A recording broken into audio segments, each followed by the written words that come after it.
Hey everybody, welcome to Diabetes and Me. I'm your host Looney, looking cute as ever if I do say so myself, and today we are looking at air bubbles in the pump line. Just taking my pump off my bra.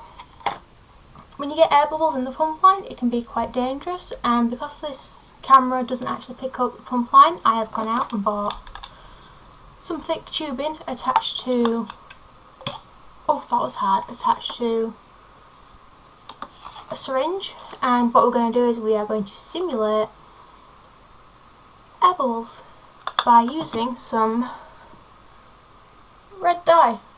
Looks brilliant, doesn't it? So yeah, first I'm going to talk about last week's video. Last week's video, what happened was, it wasn't clickbait. I don't do clickbait and things like that.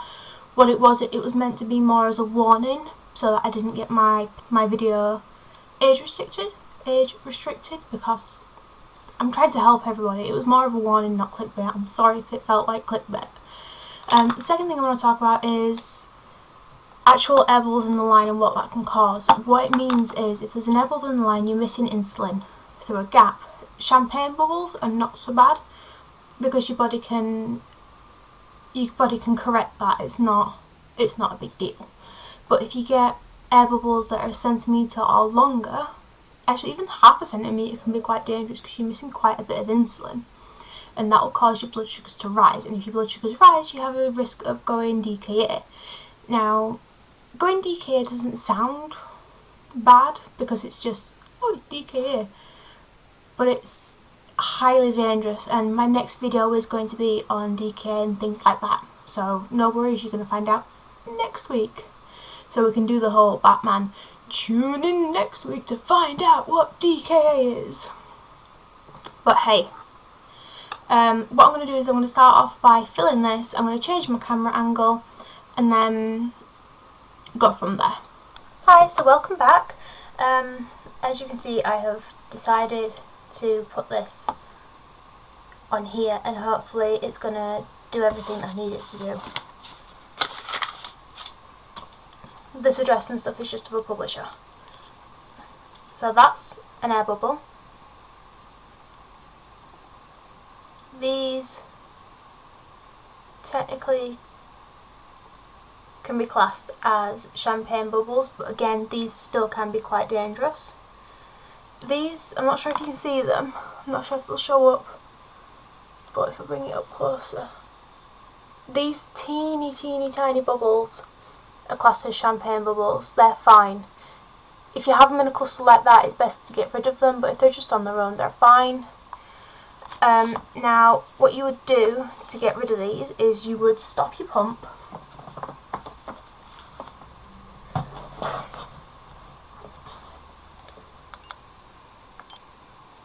wrong way around, I'm sorry. You would go into stop pump. That's my pump stopped.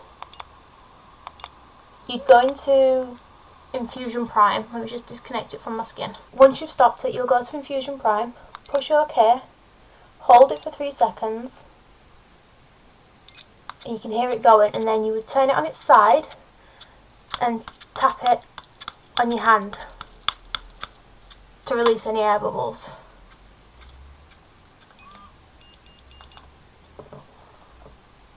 Once you have done that, you go back to start pump, and done. There's no air bubbles in my line because I check it quite regular.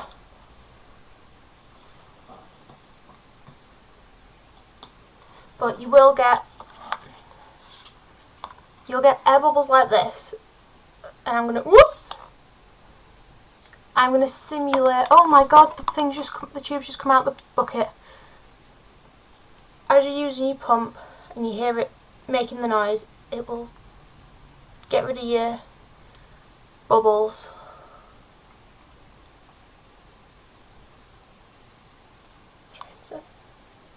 This will be a bit better.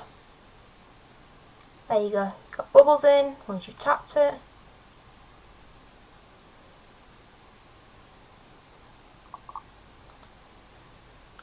it will release, and once you have a clear line like that, you are safe to connect it and you're away to go.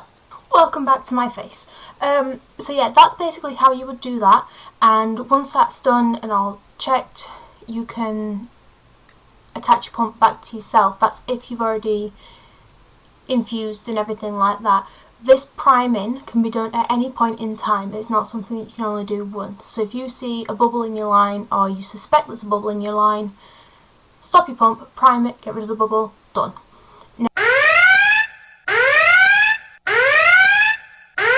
Now I check my pump before every meal, and if I do my blood sugars because I'm feeling unwell and they're a little bit high, I would check it then as well, just in case it is my actual insulin that's not giving. I would also like to do a quick story time today and reach out to somebody.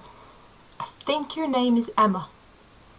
I'm reaching out to you because you did my hair and makeup at Flawless.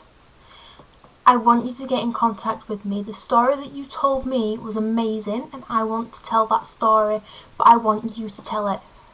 Does that make sense? I want to tell your story through you, and I want you to reach out to me. All my information is in the description below, so you can get in contact with me. It's not something that's hard to do. I've still got your number. I've messaged you, but you haven't messaged me back. Please, I want to help you, okay? I want to help you and I want to reach out to you. Please get in contact with me. I beg you. So, to end this video off on a little bit of a more positive note, I would love it if you would subscribe to my channel so that we can spread the word of diabetes and make sure everybody knows that it's okay. We do okay. Yeah, so please subscribe, please like and share my video to spread the word, and I hope you enjoy the rest of your week. Alright, bye everybody.